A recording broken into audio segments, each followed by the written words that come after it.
तीन फोर्स तुम्हारे इस चैप्टर में यूज होगा। पहला तो वेट,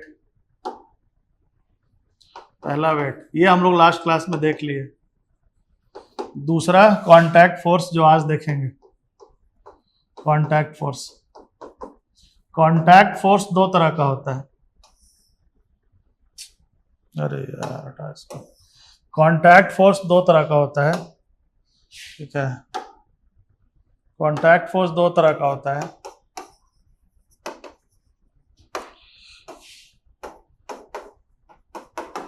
कांटेक्ट फोर्स दो कैटेगरी का है। एक हम लोग बोलते हैं नॉर्मल कांटेक्ट फोर्स, एक को हम लोग बोलेंगे नॉर्मल कांटेक्ट फोर्स, या इसी को हम लोग नॉर्मल रिएक्शन ही बोलते हैं, या इसी को हम लोग रिएक्शन फोर्स भी बोलते हैं। रिएक्शन फोर्स ही बोलते हैं या नॉर्मल रिएक्शन ही बोलते हैं, बहुत सारा इसका नाम है। बार बार क्यों हो जा रहा है?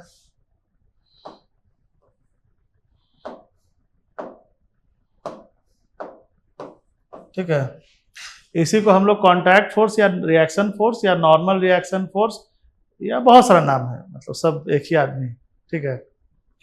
दूसरा है फ्रिक्शन, दूसरा है फ्रिक्शन फोर्स, ये भी कांटेक्ट फोर्स है। बस दोनों में अंतर ये है कि ये एक्सटर्नल फोर्स है और ये इंटरनल फोर्स है। ये बेसिक डिफरेंस है दोनों में। ये इंटरनल फोर्स है और वो एक्सटर्नल फोर्स है। इसके लिए पूरा एक चैप्टर हम लोग को पढ़ने के लिए दिया गया है। फ्रिक्शन फोर्स के लिए पूरा चैप्टर ही बनाया गया है, क्योंकि इंटरेस्टिंग है। एक्सटर्नल फोर्स है ना, इस तो इम्पोर्टेंट आदमी है, ठीक है। तो इसके लिए एक अलग चैप्टर बना के दिया गया है, तो इसको जब पढ़ेंगे उसी समय देखेंगे फ्रिक्शन फोर्स के बारे में।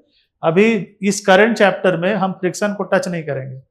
मतलब तो समझ जाना कि हर एक चीज स्मूथ है जब तक हम ना बोले फ्रिक्शन है, ठीक है। मतलब सरफेस कैसा रहेगा उज्जवल? फ्रिक्शन लेस, जब तक हम ना बोले फ्रिक्शन है, ठीक। मतलब हम लोग को फिजिक्स को पहले एक आइडियल केस दिया गया है। आइडियल केस है, मतलब जनरली स्मूथ सरफेस बनाना इतना आसान नहीं है, लेकिन हम लोग को फिजिक्स स्टेप बाय स्टेप समझाना चाह रहा है। तो पहला चैप्टर दिया है जिसमें वो फ्रिक्शन हटा दिया है। पहले वो चाह रहा है कि तुम फोर्स एनालाइज करो, फिर हम कांटेक्ट फोर्स बढ़ाएंगे, ठीक है। तो इसलिए उसको अलग से एक चैप्टर दे दिया है। तो ये दो हो गया। और तीसरा जो कॉमनली यूज्ड फोर्स है इस चैप्टर में, that is tension in a string. Tension force उसको बोलते हैं, टेंशन इन अ स्ट्रिंग। और एक और लास्ट, स्प्रिंग फोर्स। ये तो बड़ा इंटरेस्टिंग है। इंटरेस्टिंग मतलब ये तो हर एक चैप्टर में यूज होगा, ये भी हर एक चैप्टर में यूज होगा, ये भी होगा, ये भी होगा, बट इसका कॉन्सेप्ट थोड़ा अलग से देखना पड़ेगा। स्प्रिंग फोर्स, ये इस चैप्टर में तुमको चार फोर्स, इसी के हेल्प से पूरा फिजिक्स समझना है इस चैप्टर में। इसके अलावा इस चैप्टर में कोई दूसरा फोर्स यूज नहीं होगा,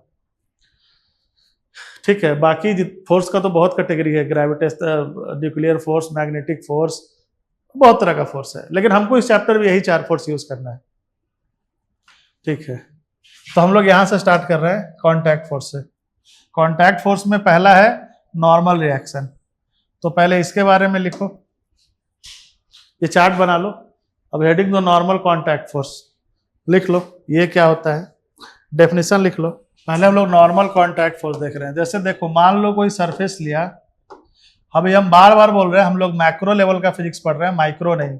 बाहर से जो दिखता है उसका फिजिक्स पढ़ रहे हैं। तो इसके ऊपर एक रख दो बॉक्स,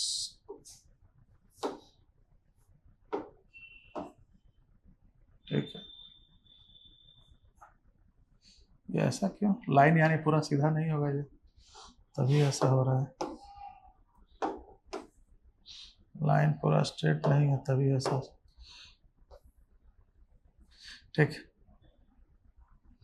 चलिए, ये मान लिया कोई सरफेस है, जिसको हम कोई भी सरफेस मान लो, ये ही है बॉक्स, और ये फ्लोर है, उसके ऊपर रखा हुआ है ना ये, ठीक है। ये कोई बॉक्स है, ठीक। इस बॉक्स का कुछ मास होगा। बॉक्स का मास वो तो एक्सपेरिमेंट से निकलता है। मान लिया कि बॉक्स m kg का है, ठीक। अब FBD क्या होता है पहले उसको समझते हैं। FBD, अब हमारा इंटरेस्ट है कि हम इस बॉक्स का फिजिक्स समझना चाहते हैं, ठीक है। तो बॉक्स का फिजिक्स कैसे समझेंगे? हम ये सोचना चाह रहे हैं कि ये रेस्ट में कैसे है।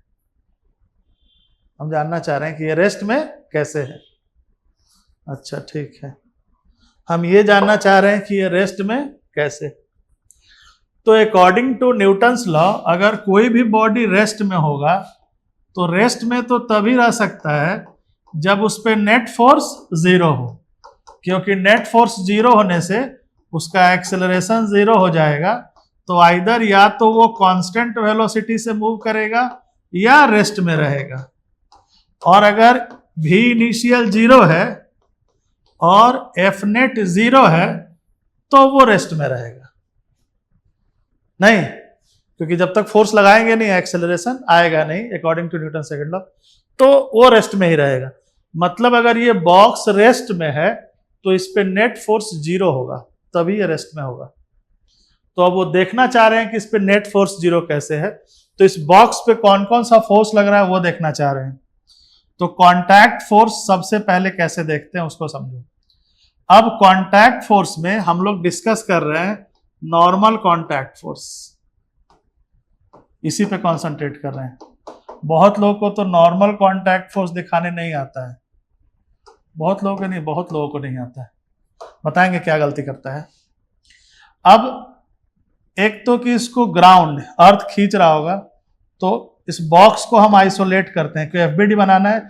एफबीडी का मतलब क्या होता है, सिस्टम से उसको आइसोलेट करके दिखाओ, उससे कोई फर्क नहीं पड़ता है। ये रहा हमारा बॉक्स, इसको यहां से निकाल के अलग दिखा दिए, क्यों हमारा इंटरेस्ट है, हम इसको अलग से ऑब्जर्व करना चाह रहे हैं। तो वहां से सिस्टम से बाहर निकाल दिए। तो जब सिस्टम से हम बाहर निकालेंगे तो इस पे जो भी फोर्स लग रहा था वो सब तुमको दिखाना पड़ेगा, तब जाके इसका एफबीडी कंप्लीट होगा। ठीक है, तो एक तो इसको अर्थ अट्रैक्ट कर रहा होगा ग्रेविटेशनल पुल, तो इसका मास इनटू जी, क्यों अर्थ के नियर है तो यही इसका वेट हो गया। दूसरा, ये ग्राउंड को, ये फ्लोर को पुश कर रहा होगा डाउनवर्ड डायरेक्शन में, क्यों ये नीचे जाना चाह रहा होगा। तो अगर ये ग्राउंड को पुश कर रहा होगा तो according to Newton's third law ground भी इसको पुश कर रहा होगा ऊपर की तरफ, तो इस पे एक रिएक्शन फोर्स लग रहा होगा, दैट इज नॉर्मल रिएक्शन। इसको नॉर्मल, ये रिएक्शन फोर्स है, रिएक्शन हुआ ना, एक्शन का रिएक्शन हुआ, ये एक्शन दिया तो ग्राउंड इसको रिएक्शन दिया, इसीलिए इसको रिएक्शन फोर्स ही बोलते हैं। ठीक है, तो अब यहां फ्लोर जो है वो एक रिएक्शन फोर्स दिया जिसको हम लोग नॉर्मल रिएक्शन बोल रहे हैं। तो नॉर्मल का मतलब क्या हुआ इसको समझना है। देखो नॉर्मल का मतलब क्या हुआ, नॉर्मल का मतलब क्या हुआ, नाम से ही लग रहा है कि फोर्स जो है वो सरफेस के अगर परपेंडिकुलर है, अगर रिएक्शन फोर्स सरफेस के परपेंडिकुलर है तो हम इसको नॉर्मल रिएक्शन बोलते हैं।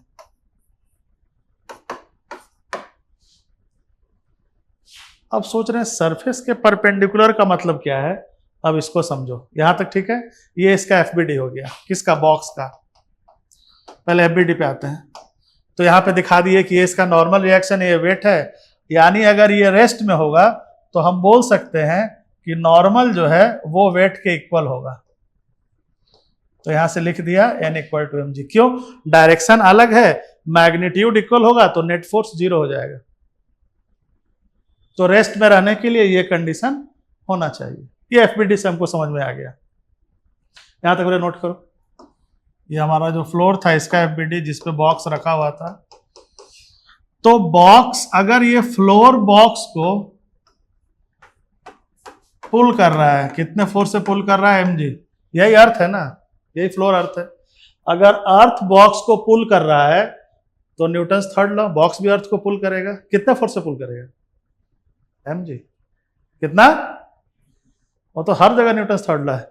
वो तो हम तुमको मोशन टू ग्रेविटी पढ़ाए थे, तब भी बोले थे कि मान लो अर्थ जो है ये जितना इस पे फोर्स लगा रहा है, अर्थ पे ये भी उतना ही फोर्स लगा रहा है, दोनों इक्वल फोर्स लगा रहा है, लेकिन अर्थ का मास बहुत ज्यादा है इसलिए हम अर्थ को पुल नहीं कर पा रहे हैं, बट फोर्स दोनों इक्वल लगा रहा है।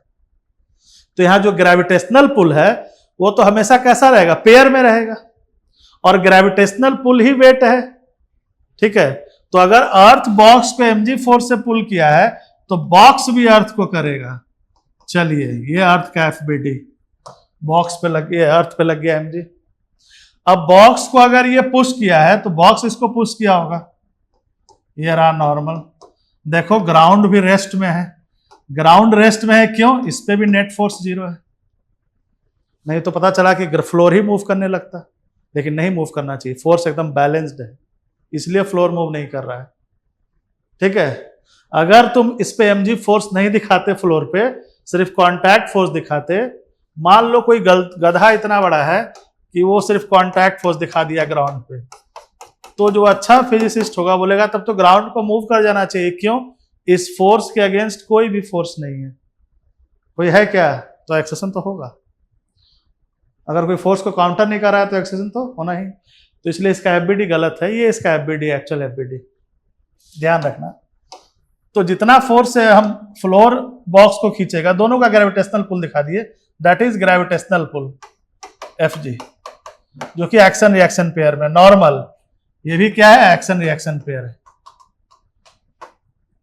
ये भी action reaction. Newton's third law ना सबसे इंटरेस्टिंग है, उसको जिसको यूज करने आता है वो फिजिक्स में फंसेगा नहीं जल्दी। न्यूटन्स थर्ड लॉ को हमेशा ध्यान सुना, हमेशा कोई भी चीज अगर एक्सटर्नल कोई फोर्स नहीं है ना तो हमेशा एक्शन रिएक्शन पेयर में रहेगा। एक्सटर्नल मतलब बाहर से कोई नहीं लग रहा है, जैसे फील्ड फोर्स भी एक्सटर्नल है, लेकिन वो field force action reaction pair में रहता है, हम लास्ट क्लास में बताए थे। हाँ रहो, हमेशा एक्शन रिएक्शन पेयर में रहेगा। ठीक, अब जरा हम लोग एफबीडी तो समझ गए, ये बना छोड़ दे क्या, बना लो प्लेस का ग्राउंड का एफबीडी, ये ग्राउंड का एफबीडी था।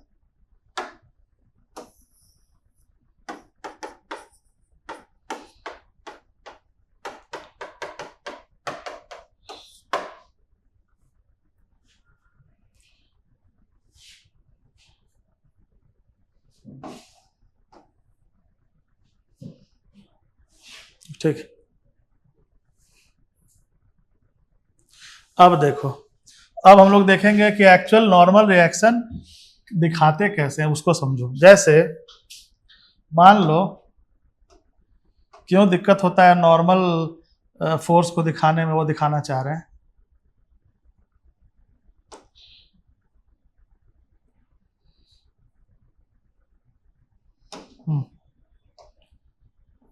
इसको छोड़ो,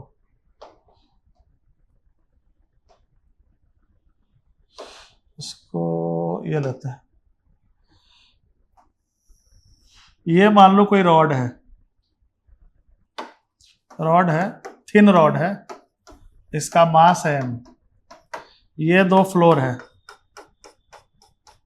ये भी फ्लोर है, ये भी फ्लोर है। ठीक है, ये रॉड रेस्ट में है।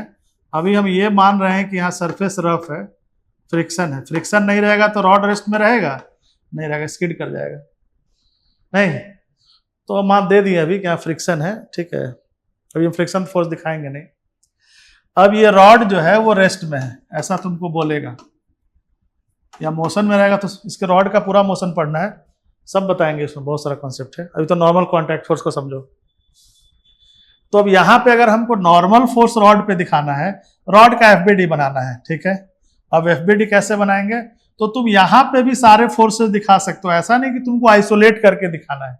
आइसोलेट करके दिखाने में सुंदरता बढ़ जाती है, हाँ रहे हो ना, लेकिन सुंदरता से क्या मतलब, फिजिक्स से मतलब यहीं पे एफबीडी दिखा देंगे। ठीक है, वो सब, लेकिन जनरली बोर्ड का स्कूल में एग्जाम दोगे, एफबीडी बोलेगा तो कॉपी की सुंदरता होनी चाहिए, तभी मार्क्स मिलता है। हाँ ना, टीचर का बाउंस कर जाएगा, बोलेगा अरे ये क्या बना दिए। ठीक है, तो हम लोग भी यही करते हैं। तो हम लोग ये नहीं करते हैं, मतलब हम लोग सुंदरता में नहीं, हम लोग यहीं पे एफबीडी बनाते हैं। कैसे? अब नॉर्मल कॉन्टैक्ट फोर्स कैसे दिखाओगे उसको बता रहे हैं, ध्यान से समझना, 2 मिनट रुकना। तुम एक रॉड का पॉइंट लो, जो भी पार्टिकल या बॉडी किसी के कांटेक्ट में आएगा तो हमेशा उसका एक पॉइंट कांटेक्ट में आएगा। माइक्रो लेवल का फोर्स है, वैसे तुमको फिंगर ऐसे रखे ना इस पे, तुमको लग रहा है कि मेरा पूरा फिंगर इसके कांटेक्ट में है, लेकिन जब इसको हम माइक्रो लेवल पे एनालिसिस करते हैं माइक्रोस्कोप से या जो भी एडवांस टेक्नोलॉजी है, तो जो पिक्चर दिखता है वो ये दिखता है कि हमारे फिंगर का एक पॉइंट इसके जिस वुडन जिससे बना है, जिस पार्टिकल से, उसका पॉइंट और हमारा पॉइंट एकदम एक पॉइंट मिल रहा है। तुमको बाहर से लग रहा है कि एक फिंगर दरवाजा पे ऐसा रखा हुआ है, इतना सारा पोर्शन इसके कांटेक्ट में है, लेकिन जब तुम माइक्रो लेवल पे देखोगे ना तो तुमको एक सिर्फ पॉइंट दिखता है, एकदम एक पॉइंट दूसरे पॉइंट के कांटेक्ट में, इतना सारा कांटेक्ट होता ही नहीं है, ये बाहर से देखने में ऐसा लग रहा है। हाँ रहे हो ना। तो फिजिसिस्ट भी यहाँ पे क्या करते हैं, अब चूंकि हम लोग माइक्रो तो यहाँ पे दिखा नहीं सकते हैं डायग्राम में, मतलब देख नहीं सकते हैं, तो बस इमेजिन करके ऐसा हो रहा है। अब क्या करेंगे, रॉड का एक पॉइंट ले लेंगे, ले लिया, चलिए जो सरफेस के कांटेक्ट में है, जिसके कांटेक्ट में है उसका भी एक पॉइंट ले लो, उसका भी एक ले लेते हैं, उसका ब्लू ग्रीन ले लेते हैं, ठीक है। ये रहा ग्राउंड का पॉइंट, एकदम जो बोल रहे हैं उसके अलावा कुछ करोगे तो फंस जाओगे। एक इसका पॉइंट लिए, एक इसका पॉइंट लिए, दोनों पॉइंट जैसे हम बड़ा फिगर करके दिखा देते हैं, ये रहा ग्राउंड का पॉइंट और ये रहा रॉड का पॉइंट, ठीक है। ये हमारा रॉड था, ये हमारा ग्राउंड था, फ्लोर था, वही ग्राउंड जो भी कहो। तो दोनों का पॉइंट ले लिए, दोनों को पॉइंट से एक लाइन से, एक स्ट्रेट लाइन से क्रॉस कर देना। देखो क्यों, एक लाइन ड्रॉ कर दो इससे, क्यों हम बता रहे हैं, दोनों पॉइंट से एक लाइन ड्रॉ कर दो, ड्रॉ कर दिया, ठीक है, दोनों पॉइंट से एक लाइन ड्रॉ कर दिया। अब जब लाइन ड्रॉ किया तो दोनों पॉइंट को जो टच करने वाला सरफेस है, ये कॉमन सरफेस है, तो ये फोर्स ऑटोमेटिक इस पे परपेंडिकुलर हो जाएगा, ऑटो हो जाएगा, तुमको कुछ करने की जरूरत नहीं है। मतलब जो नॉर्मल फोर्स है वो सरफेस पे परपेंडिकुलर हो ही जाएगा। इस कॉन्सेप्ट को ध्यान रखना, क्यों हम बता रहे हैं, ऐसा मत समझना कि नॉर्मल कांटेक्ट फोर्स सरफेस पे परपेंडिकुलर होता है, ये बात तुम नहीं सुने, भूल गए। क्या बोले, भूल गए। अगर ये सुने तो एफबीडी गलत बन जाएगा, ठीक है। हम क्या बोले कि दोनों पॉइंट को एक लाइन से क्रॉस कर दो, वो ऑटोमेटिक परपेंडिकुलर हो जाएगा, ये ऑटोमेटिक नॉर्मल हो जाएगा कॉमन सरफेस पे, ठीक है। और नॉर्मल कांटेक्ट फोर्स का एफबीडी इस कॉन्सेप्ट से बनाओगे तो कोई भी एफबीडी में नहीं फंसोगे। कहां फंसोगे, अगर ये वाला बात मेरा सुन लिया था, दिमाग में अगर रख लिया था, या कोई अगर ऐसा बता रहा है, पढ़ा रहा है, तो गलत पढ़ा रहा है या गलत बता रहा है। कैसे अब दिखाते हैं, यानी यहां पे कांटेक्ट फोर्स क्या हो गया, दिखा दो, ये रहा रॉड पे ऊपर की तरफ, ग्राउंड पे नीचे की तरफ, यहां भी लिए एक इसका पॉइंट, एक इसका पॉइंट, लाइन ड्रॉ कर दी है, ये इसका, ये हो गया N1, ये हो गया N2। अच्छा देखो नाम बदल दिए, क्यों, कांटेक्ट बदल गया तो कांटेक्ट फोर्स बदल गया। अब समझ रहे हो ना, मतलब अगर रॉड यहां का कांटेक्ट अलग है, वहां का कांटेक्ट अलग है, सरफेस जो भी टच सरफेस है ना, अब मान लो यहां पे कुछ कांटेक्ट होता तो वो N3 लिखते, यहां पे होता, जितना जगह कांटेक्ट होगा उतना टाइप का कांटेक्ट फोर्स क्रिएट होगा।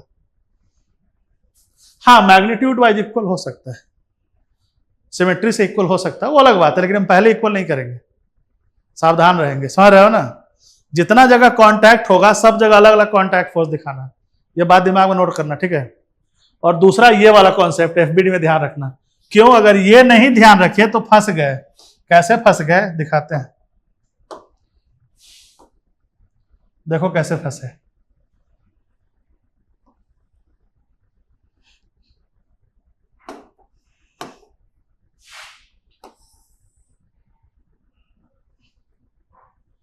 ये रॉड क्रॉस कर गया वॉल को, ठीक है, ये भी रेस्ट का ही है, ये भी रॉड रेस्ट में है। अब एफबीडी दिखाना है। अब अगर तुम सरफेस, ये सरफेस है, इस पे परपेंडिकुलर दिखाओगे तो इस पे परपेंडिकुलर कौन सा फोर्स है, सरफेस पे परपेंडिकुलर तो ये रहा, सरफेस पे परपेंडिकुलर ये रहा ना, तो तुम यहां का अगर कांटेक्ट फोर्स जैसे ही ये दिखाओगे, एफबीडी गलत है। क्या एफबीडी है, गलत है, समझ गए ना। तो यहां एफबीडी गलत क्यों बना है, अब देखो, यानी क्यों, हम वो कॉन्सेप्ट ही यूज नहीं किए जहां सिखाए थे तुमको।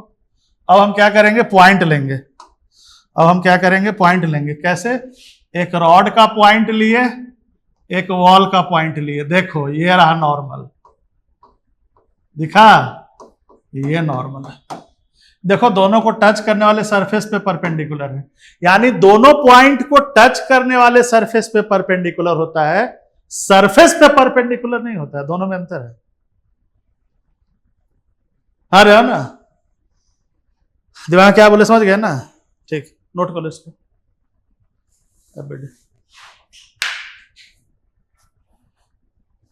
नॉर्मल फोर्स सरफेस पे परपेंडिकुलर नहीं होता है, दो बॉडी को टच करने वाले कॉमन सरफेस पे परपेंडिकुलर।